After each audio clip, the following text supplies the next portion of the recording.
Okay, let's invite the chime to sing.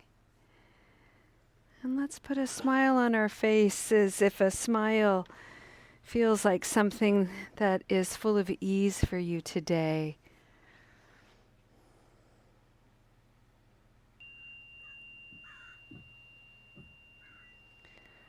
Josh, I'm going to ask you to go ahead and mute yourself. Okay, alrighty. Welcome everyone. This is Recovery Dharma in the Spokane Sangha. Let's set an intention today with a sentiment of metta, and let's hold in a bright light people who have a desire to be disruptive. Let's hold them in a bright light, a caring light, a light that will guide them back home to themselves. This little sentiment of metta means, may all find quiet solace in the soft luminescence of twinkling lights. May all find quiet solace in the soft luminescence of twinkling lights. I have permission to share with Sangha today that Marty is doing very well post-op. He's home and he sends his joy. So let's allow this time to arrive back to the body. And as activating as those disruptions are, it's actually the perfect example of what I wanted to talk about today, which is the adolescent mind and what's all that noise. For the month of July in the Spokane Sangha, we're exploring this theme that I teach about. It's called What's All That Noise? And the noise is the chatter in the mind, comprised of the many, many archetypes that we hold that contribute to our ego integrity. We have the wise one, and we have a hall monitor, and we have a mismeasure up, we have an adventurer, we have the self-protecting archetype, the warrior, all kinds of different personalities that come together to make the whole of you. I call it what's all that noise. There's a psychological term called internal family systems, and it's a way of sort of piecing out these different parts of us and really learning to befriend them and understand them so that they can come together in union and in wholeness. Today and tomorrow, I wanted to bring forward the adolescent, that adolescent mind. And I'd like to bring forward some qualities of the adolescent mind. Impulsivity, self-centeredness, confusion, creativity, budding independence, dependence, strength and vitality, hormones,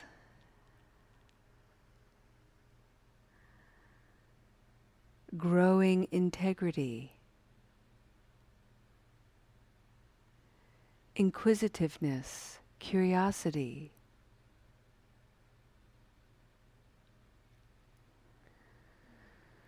For many people, the pre-adolescent life is challenging, difficult. And so if you were somebody in your first decade of life that experienced a chronically activated sympathetic nervous system, that is, your whole body system was in a state of constant fight, flight, freeze, fawn,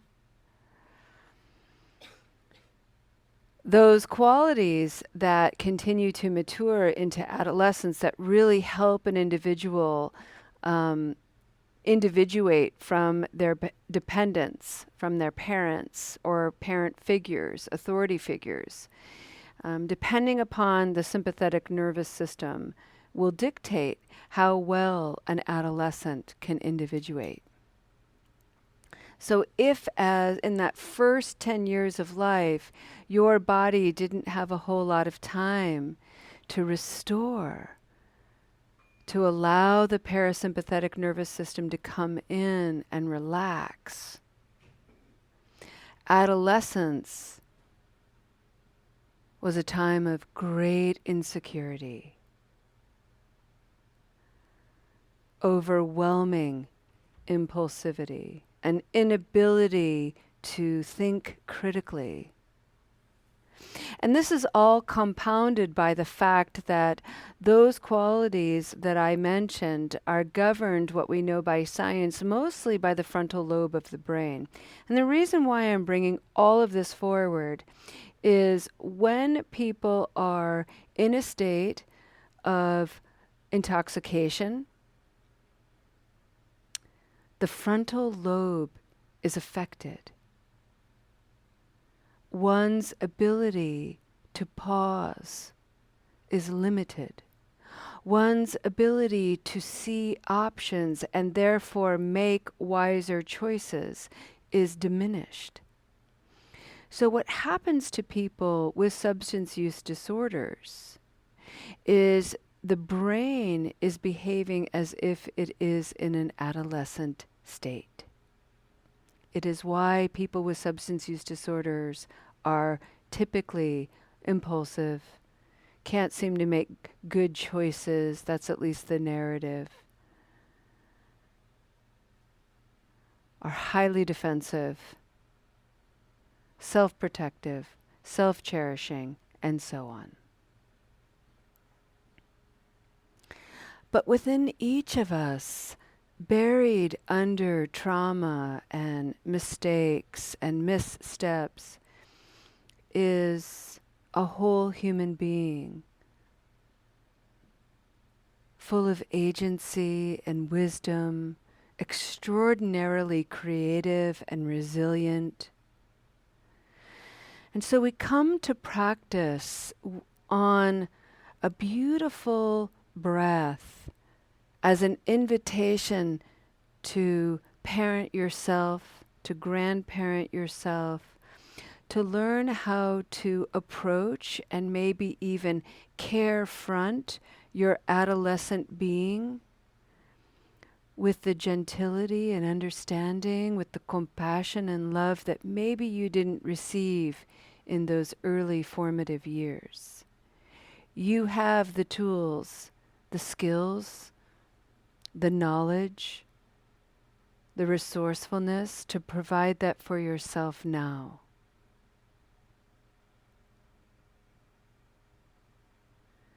You have everything you need, including the light, to guide your way. And it begins simply with the breath. Allow your attention to drop deep into the body at the level of the belly. And allow your belly to relax. Allow your lower back to relax.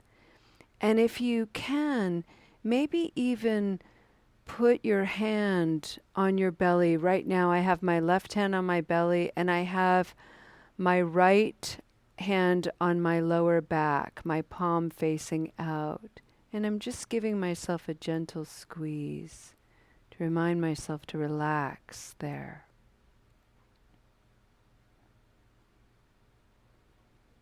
And as you inhale, allow your belly to expand and maybe inhale a spirit of friendliness.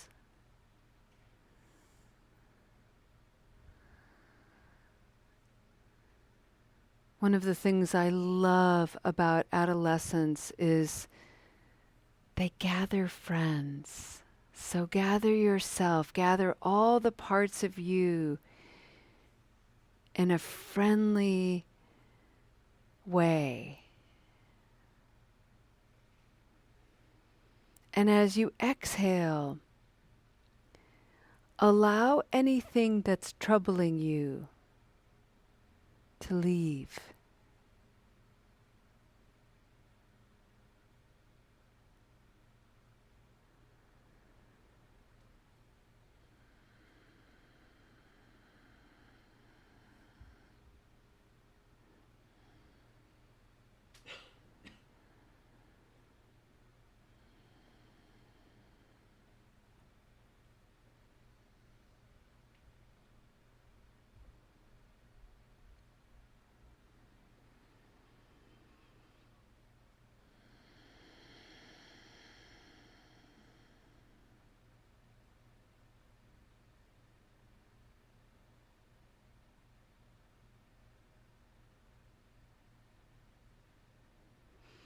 One of the things I love about the Buddhist practice is its broad application.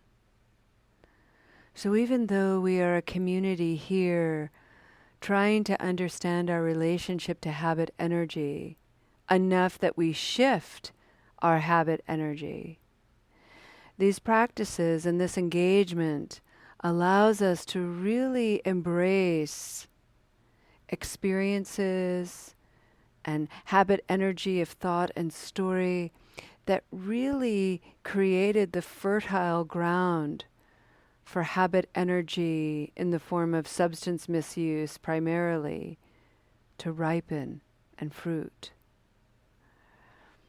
And so by going back in time a little bit and taking a look at our adolescent selves, taking a look at our childhood, and bringing a little bit of care and compassion to ourselves, we bring ourselves back into the temple, into that sacred place of ourselves. Yesterday I brought forward the beautiful pillars, the walls of the limitless qualities in Buddhism. So we've created this temple of connection and belonging with our whole selves, sheltered by loving kindness, compassion, joy, and equanimity. And when we can create this environment for ourselves, it will, and it does, extend out into the world. The way we interact with people, the way we build boundaries and have clarity, the way we offer forgiveness, the way we suspend judgment, the way we use our words as powerful tools of encouragement and motivation, the way we model creativity,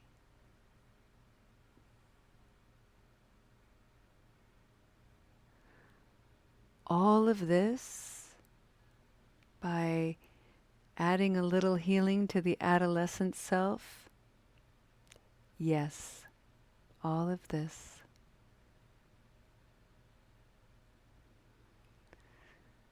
When we create temples of shelter, places of belonging within, the whole world finds refuge.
And let's go ahead and end our practice today with a dedication of merit.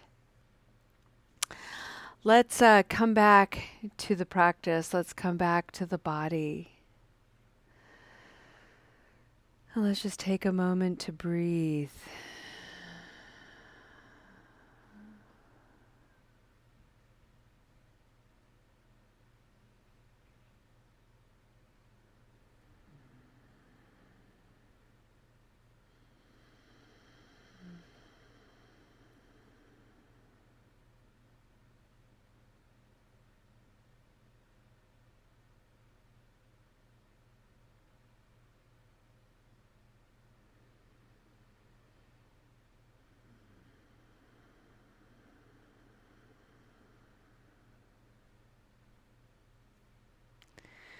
One of the things about having raised adolescent children is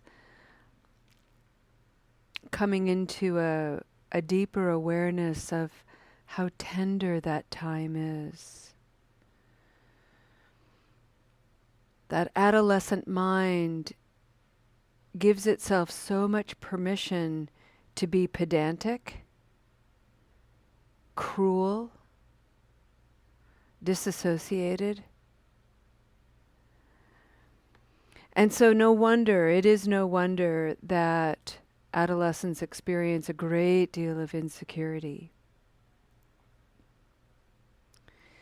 And unfortunately, as they get older, as we have gotten older and as we step and steep in the social narrative, we learn, regrettably, that to be kind, to be vulnerable among certain people will be weaponized and we get hurt.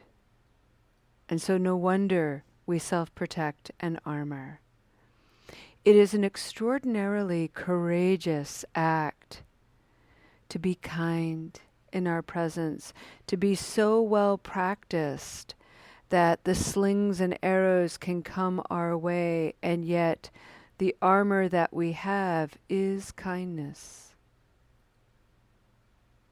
love, compassion, joy, freedom. It really is a kind of freedom. And this is why Shantideva, in his wonderful dedication and practice of bodhicitta, really cultivating that soft, tender, open heart,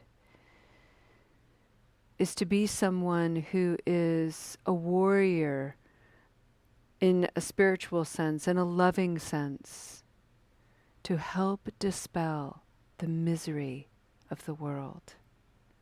Your practice here today inspires me deeply. Even those who come into this practice and are so confused and in place of elevated distortion, they too inspire me. They are living examples of why I am here. May all beings everywhere find ease today, peace, freedom. Thank you, friends. We'll see you next time. Namaste.